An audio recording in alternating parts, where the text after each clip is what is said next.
পাচ্ছেন? আপনাদের বলছি, চিনতে পারছেন?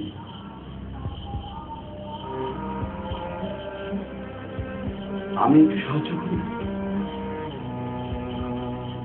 আজ থেকে ঠিক 2 বছর আগে নিজেকে রাখুন। এবার দেখুন তো চিনতে পারছেন কিনা।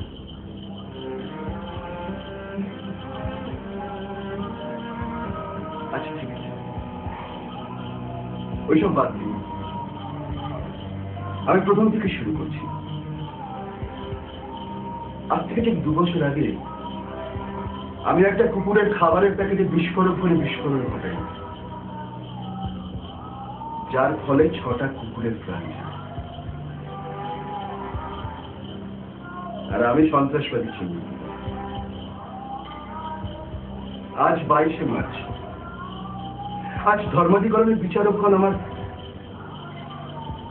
শাস্তির বিধান ঘোষণা করবে। প্রচলিত ধারা উপধারায় যখন মৃত্যু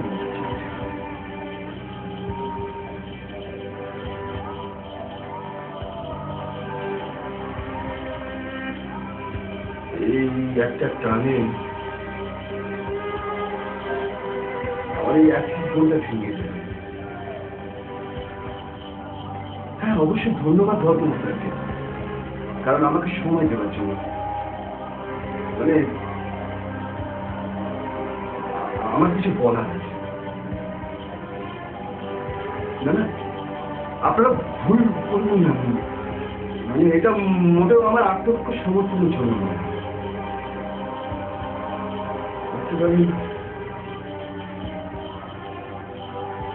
বলতে পারেন ভবিষ্যতের জন্য।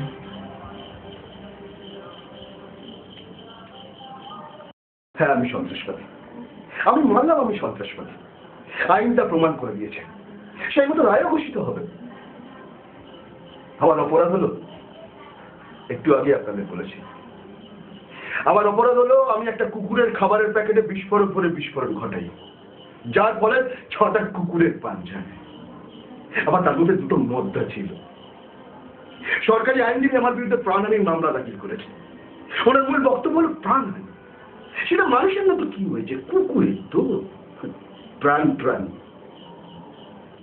উনি যখন এইসব আইনি যুক্তি দিয়ে আমাকে বাঁধছিলেন, তখন আমি ভাবছিলাম, জানেন, তখন আমি ভাবছিলাম আমি যদি 6টা ক্যানিস বিপাস প্রজাতি প্রাণ নেওয়ার জন্য সন্ত্রাসবাদী হই, তাহলে ভারতীয় রেলের ধাক্কায় যতগুলো এলিফ্যান্ট টাইগার হাতি প্রাণ গেছে, তাদের ভূতগুলো যদি নিচে নেমে এসে বিচার চায়, তাহলে ভারতীয় রেলকে কি সন্ত্রাসবাদের কারখানা বলবেন? বলবেন না। ওগুলো ছিল দুর্ঘটনা। দুর্ঘটনা যখন বারবার ঘটে তখন ঘটনা হয়ে যায়। আচ্ছা, দুর্ঘটনাকে থামানো যায় না? হ্যাঁ, যায় যায়। সচেতন হলে যায়, উদাসীন হলে যায় না। উদাসীনতার ইচ্ছাকৃতর মধ্যে অর্থের ব্যবধান থাকলেও তার ফল কিন্তু একটাই। 12টা হাতির প্রাণ যাওয়াটা কি ডিসগাইজ স্লটের মধ্যে পড়ে না? যাই হোক মহোদয়, আমাকে সন্ত্রাসবাদী বলা হয়েছে। এখন মৌলিক প্রশ্ন হলো, সন্ত্রাসবাদের সংজ্ঞা কি? প্রামাণ্য অভিধান অনুযায়ী সন্ত্রাসবাদ হলো an unofficial use of violence and intermediation to achieve political aim। কোন মানুষ তার রাজনৈতিক অভিষ্ট পূরণের জন্য 6টা কুকুরের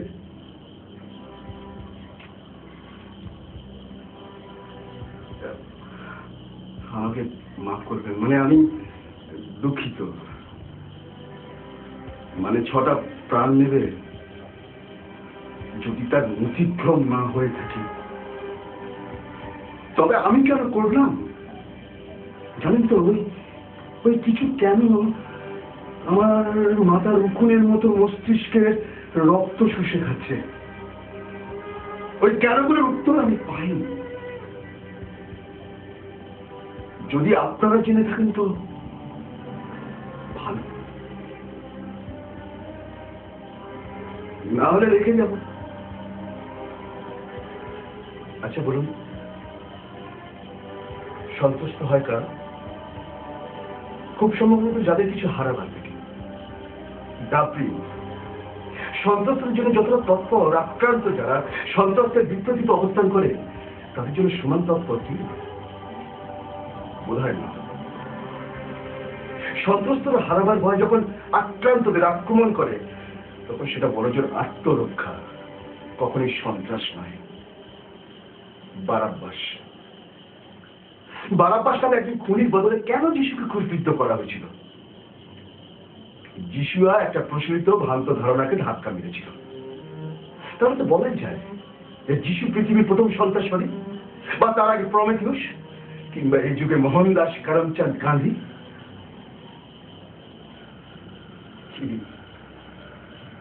আপনাদের চুল আর বুড়ো এক হয়ে যাচ্ছে না? না, বিশ্বাস করুন আমার কথার মানে এই নয় যে আমি গান্ধীজিকে সন্ত্রাসবাদী বলছি, কিন্তু ওনার অসহযোগ আন্দোলন কি ব্রিটিশ সিংহকে আতঙ্কিত করেনি? আচ্ছা, সন্ত্রাস কি শুধু AK-47 আর আদেশের মাধ্যমে হতে হবে? গান্ধীজির অহিংস নীতির মধ্যে কি কোনো সুষুপ্ত আতঙ্ক ছিল না? যদি নাই থাকে তাহলে ব্রিটিশরা ওনাকে 4 বার জেলে ঢুকিয়েছিল কেন? আনন্দিত হয়ে না আতঙ্কিত হয়ে? সেটা ছিল 1942 আর আজ 2014। করবিন্দ, আপনারা একটা কথা জিজ্ঞাসা করি। শর্মিলা ইরমচাঁদের নাম আমরা প্রায় সবাই শুনেছি, প্রায় সবাই। কিন্তু এখন যদি প্রশ্ন করি আমরা কজন প্রত্যক্ষ বা পরোক্ষভাবে ওনার পাশে দাঁড়ানোর চেষ্টা করেছি? খুব স্বাভাবিক কেউ। কারণ আমরা কজন জানি যে কেন শর্মিলা যেন আক্রান্ত, কেনই বা শোনার জন্য সন্ত্রস্ত? মণিপুর বলে ভারতবর্ষের একটি অঙ্গরাজ্য আছে। সেই রাজ্যে আফসা বলে ভারতীয় সেনাবাহিনী প্রায় অলিখিত 8 কমান্ডমেন্ট লাগু আছে। তার যদি দু একটাও আপনাদের বলি তাহলে আপনাদের গুরুত্বে একটু উঠে যাবে। যেমন আইনের বলে মণিপুরের সন্দেহের বসে যে কোনো নারী, পুরুষ, বৃদ্ধ, বৃদ্ধা যে কেউ গ্রেপ্তার হতে পারে, কোনো ওয়ারেন্ট ছাড়াই। যেমন ওই আইনের বলে ভারতীয় সেনাবাহিনীর কোনো পদাধিকারী কিচ্ছু হবে না, না ভারতীয় আইনবিধির আইনি বিচার, না বিচার বিভাগীয় বিচার। এমনকি তারা যদি আপনার ঘরে মা বোনেদের ধর্ষণ করে তাহলেও না।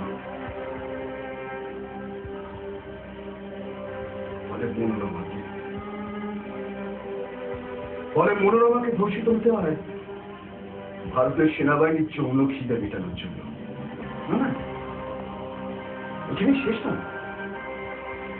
তারপর মনোরমার জড়িতে বুলেট খেতে দেওয়া হয়,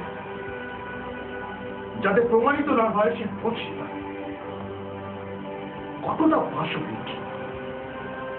আর এমনি যদি কেউ প্রশ্ন করে তাহলে সে সন্ত্রাসবাদী? অবশ্যই সন্ত্রাসবাদী। প্রশ্ন আছে নির্বোধের আনুগত্য না কেশবপ্রেম। যৌক্তিক কেন বলি মুশকিল। আচ্ছা, আপনারা কি বিশ্বাস করেন মগজে ঘা হলে হাতের তালুক চিকিৎসা করলে ক্ষত নিরাময় হয়? আমাদের ভারতীয় সেনাবাহিনীর মন্ত্র হলো সেবা আসমাকাম ধর্ম, সেবাই আমাদের ধর্ম। সেটা ছিল 1984 সালের 2রা ডিসেম্বরের রাত। ভোপালের ইউনিয়ন কার্বাইডের কারখানা থেকে বাতাসে মিশে গেল মিথাইল আইসোসাইনিন নামে এক মারণ গ্যাস। 23 ডিসেম্বরের মধ্যে প্রায় 1800 জন ভারতবাসীর, না মানুষের, না হোমো সাপিয়েন্স প্রজাতির প্রাণ হারিয়ে গেল। ওয়ারেন অ্যান্ডারসন, ইনি ছিলেন একজন মার্কিন নাগরিক। তিনি ছিলেন ওই কোম্পানির CEO। কি হওয়া উচিত ছিল লোকটা? সেটা পরের প্রশ্নটা হলো কি হলো লোকটার? পরে জানা যায় ওই ভদ্রলোক মধ্যপ্রদেশের তৎকালীন কোন এক মন্ত্রীর সাথে ও সাহায্যে নিজের দেশে নিরাপদ আশ্রয় ফিরে গেছে। যদি এগুলো দুর্ঘটনাই হয় তাহলে এসবের মানে কি? রাষ্ট্রের সার্বভৌমত্ব কার জন্য?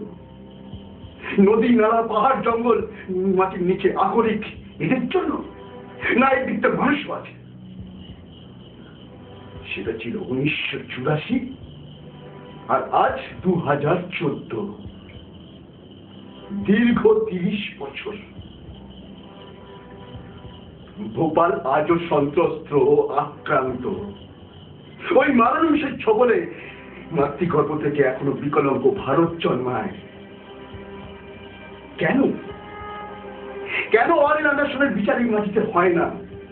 অথচ দেবচাঁদ খবরাদারে যিনি ছিলেন ভারতীয় কূটনৈতিক মার্কিন মুলুকে, গৃহ পরিচারিকাকে মাইনে না দেওয়ার জন্য ওই দেশের নিয়ম অনুযায়ী জেল খাটতে হয়। এটা সার্বভৌমত্ব, শুধুমাত্র পরীক্ষায় পাশ করার জন্য, প্রয়োগের প্রশ্নে নয়।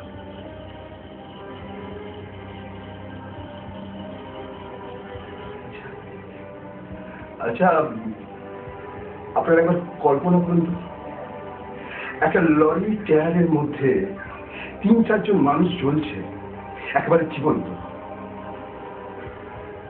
When a giant falls, the earth has to be taken. শুরুটা হয়েছিল 1983 সালে সন্ত্রাসবাদ দমনের নামে, অপারেশন ব্লু স্টার। মজার কথা কি জানেন? ভিনদেওয়ান প্রথম দিকে স্পষ্টভাবে কোনোদিনই খালিস্তানের পক্ষে ছিলেন না। একটা ঘটনা একটা জনগোষ্ঠীকে ওই সন্ত্রাসবাদী বানিয়ে দিল। তৎমানারি সন্ত্রাসবাদী সন্ত্রস্ত হয়ে তাদের পঞ্চকয়ের একটি বিসর্জন দিয়েছিল কেশ। সেই সম্প্রদায় আক্রান্ত হয়ে তাদের পবিত্র পঞ্চকয়ের একটি কেটে ফেলেছিল মাথার চুল। খারাপ কারা সন্ত্রস্ত?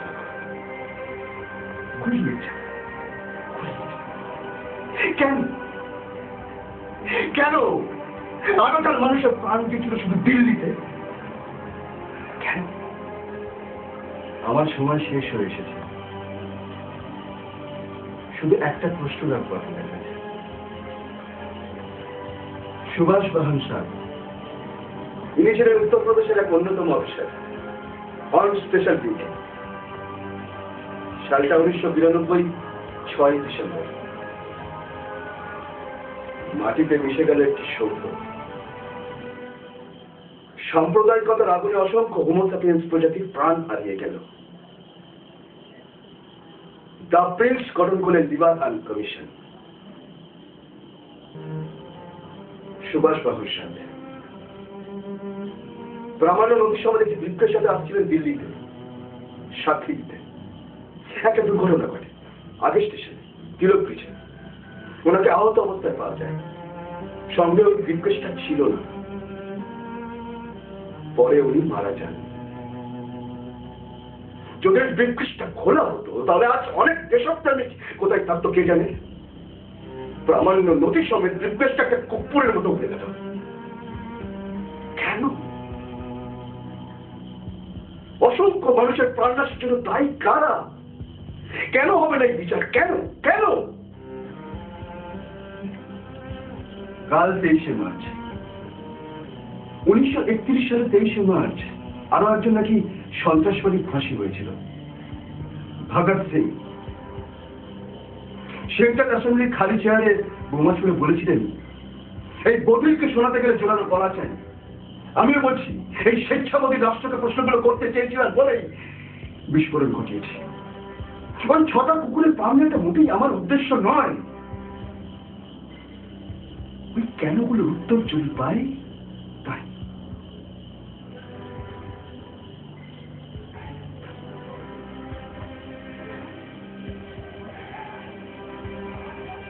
আপনারা যদি বলেন ওই 6টা কুকুরের জন্য